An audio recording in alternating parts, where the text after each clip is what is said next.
Good morning, and welcome back to another beautiful day. Too bad I have class tonight. I have a lot of jobs I've got to get done this week. Garden season is upon us, and I'm still waiting on chickens and bees and Lord knows what else. But the first thing I have to do is I have to get the rabbitry set up, because Big Tony, the male, is already kind of feeling his oats. He's not super aggressive, and the guy I bought him from said that he's not always eager to do his job, if you know what I mean. Which I'm fine with, because I'm not gonna breed these guys heavily. If I breed them 3 times a year, that's probably going to be a lot. But he already was trying to mount one of the girls this morning, and I'm not ready to breed them yet. I want them to get settled in. So I've got to get them set up. Fortunately, because I knew I was going to do this at some point, last year I bought several dog/rabbit crates, and I've had them in the old coop for months now. And you may have seen them when I was setting up the coop for the incoming pullets. So I just need to get those set up and get the space organized to be a rabbitry instead of just being storage like it is right now. So let's get this done.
wasn't too bad, about 45 minutes to get that all set up.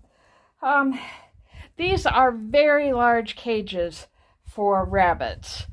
Normally you'd have a rabbit in a cage that's like 30 by 30, and this is easily 3 feet by 4 feet. Plus, so plenty of space. They are on wire, but that's okay. It makes cleaning up after them easier. I don't have to put any kind of litter or anything down. It's going to drop right through to the pan underneath. If their paws get tender, they have these antibacterial mats. This is the linoleum that's left over from when I did the floor of the chicken coop. So they've got a mat there and a mat in there. And I've got a little bit extra for if and when I decide to use this top crate.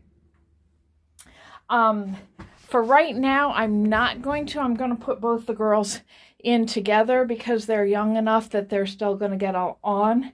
Once they start breeding, we will be using both because as one is nesting with their babies, we don't want the other one getting jealous or aggressive. So then we'll divide them up.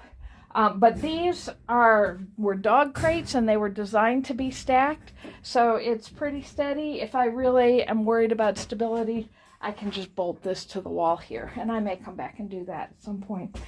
The other nice thing is they have these slide-out trays, so again, that's going to be really easy to clean up. I can just pull those out, hose them off into the wagon, take it straight out to the garden, and put it right on the garden beds. So the wonderful thing about rabbit litter, rabbit poo, is you don't have to compost it. I guess because they're herbivores, they don't have to be broken down before it goes onto the garden. It won't burn your garden. Alpacas are the same way, but I'm not ready for alpacas yet. So this is all set.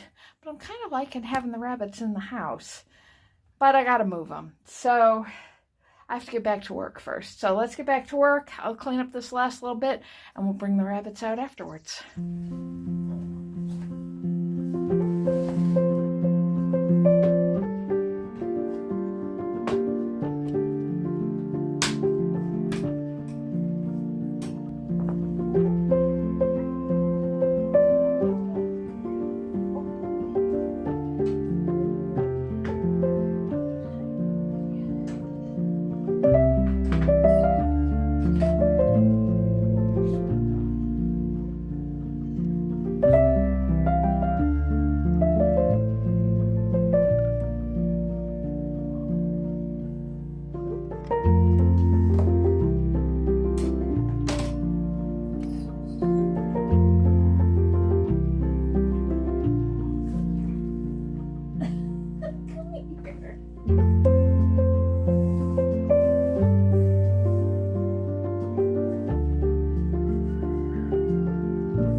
this door shut just to give Big Tony some shade.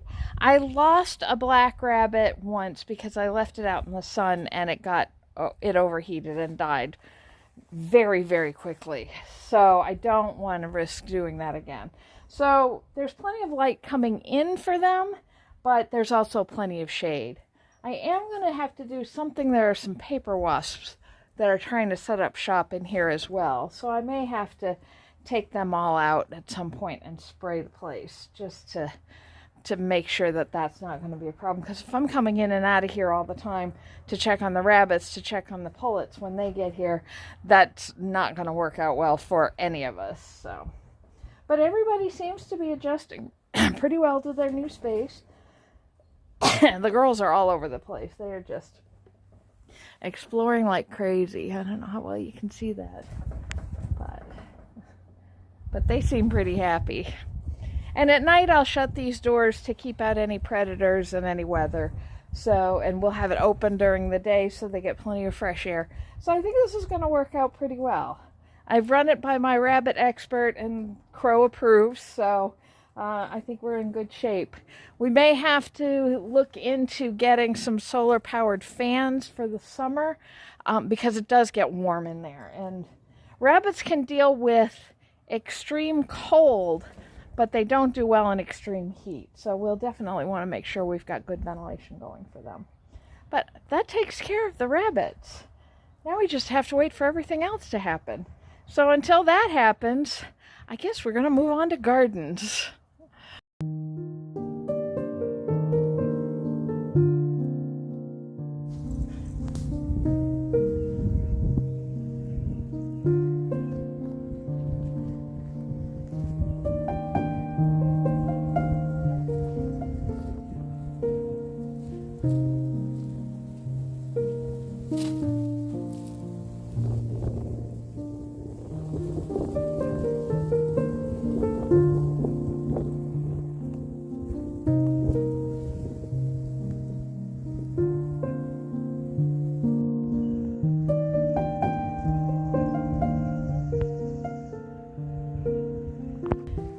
Good morning.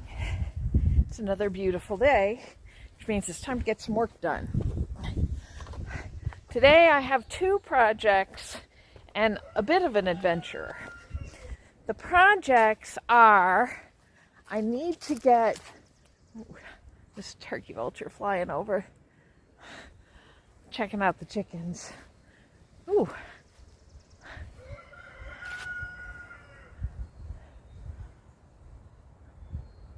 Apparently there's good updrafts coming off the lower pasture because there's two of them just circling here.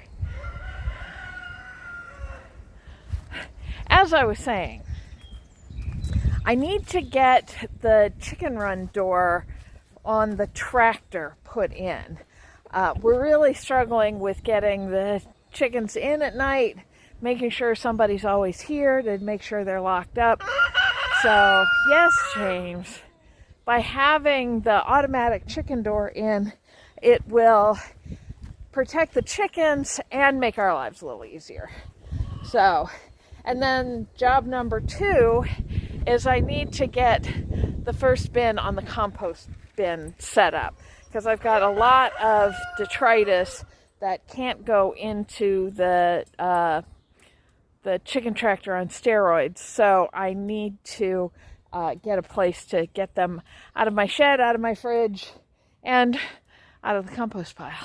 So, but first things first, I have just enough time on my lunch break to get this door in, and if James will give me a break, we'll get in and get that done right now.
Thank you, Henry.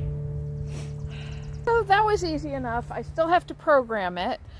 These ones are really nice because there's an app on my phone that I can connect to this and program it so that it will automatically open and close at a time that I want. Now, they come defaulting to opening half an hour after sunrise and half an hour after and closing half an hour after sunset. So as of right now, we don't have to do anything. They're going to be able to let themselves in and out.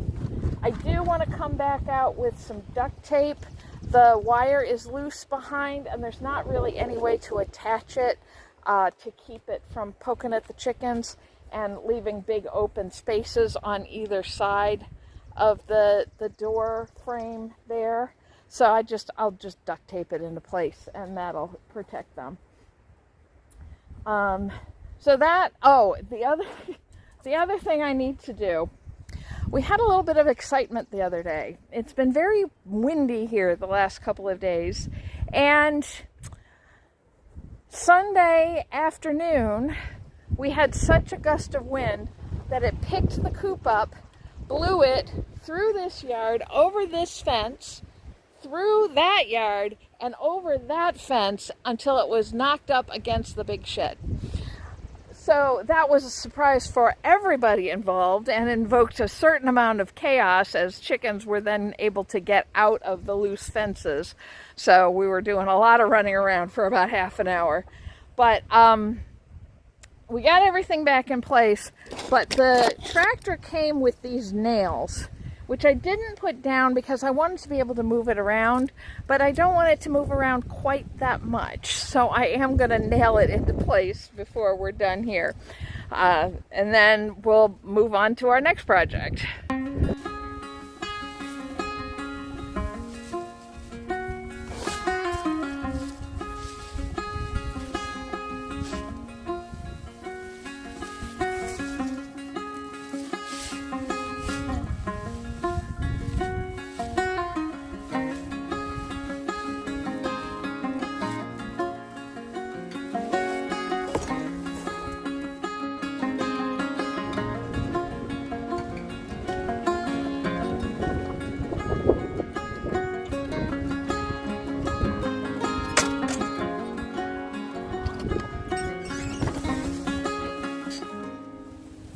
I am setting this up very much the same way that I set the rings up in the chicken run for the chicken tractor on steroids. So we're putting a brown layer on the bottom, and that's going to act like kind of a carbon sponge. So all the liquid that comes off of everything else as it decomposes will just get absorbed by all of this. and then that'll help break that down. And then you just do layers of green and brown until it's full. I've got a bin of onions in the shed that I never processed properly in the fall. So those are going to go in here because those I cannot feed to the chickens. You can't give them raw alliums. And I've got a bunch of stuff on the compost, the temporary compost pile here that's kind of been building up over the winter. So that I'll move all of that in here. And I may move some of the stuff from the ring that's currently in the chicken run in here if I need the extra space.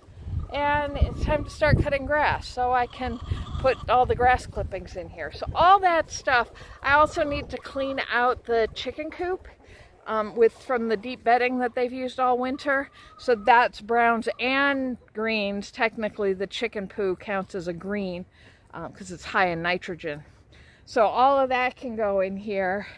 And who knows, maybe I can get a hot pile going out of this and just turn it every couple of days, and I may get usable compost even this season. But nothing's going to happen until I get this bin loaded, so I'm off to gather more ingredients.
Into soil this year is probably a little optimistic.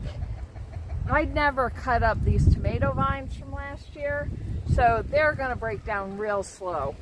I could go through with scissors and all right now and chop it up, but I don't have the energy for it, and I have to be over at Steve's in about 15 minutes. So we're just going to let this be at the bottom of the pile and do what it's going to do. But now at least we have a place to put all of our kitchen scraps that we aren't giving to the chickens. Just put that all right in there and it'll do its thing and break down, and one way or another by next year I'll have soil out of it. That takes care of today's chores. The adventure is Steve got a package of bees in, or is getting a package of bees in, and I have never done an install of a package of bees. Quick information for you wannabe beekeepers out there. There's two different ways you can receive bees. As a nucleus colony, which is you get 5 frames and all the bees, and it's already a started colony. And that's how I got my bees last year, so you can go back and check that out if you're curious about that. Or you can just get a small box of about 5,000 bees and a queen, and that's it. So they are starting from scratch. You just kind of dump them in the box and let them do their thing. And that's what Steve is doing this year. So we're going over, some of us newer beekeepers who've never seen this done before are going to go meet over at his place and get an education. If I have time, I'll show you what it looks like. If not, I've got more jobs to get done this week. So come on back and we'll see what else we get up to. Good night, everybody.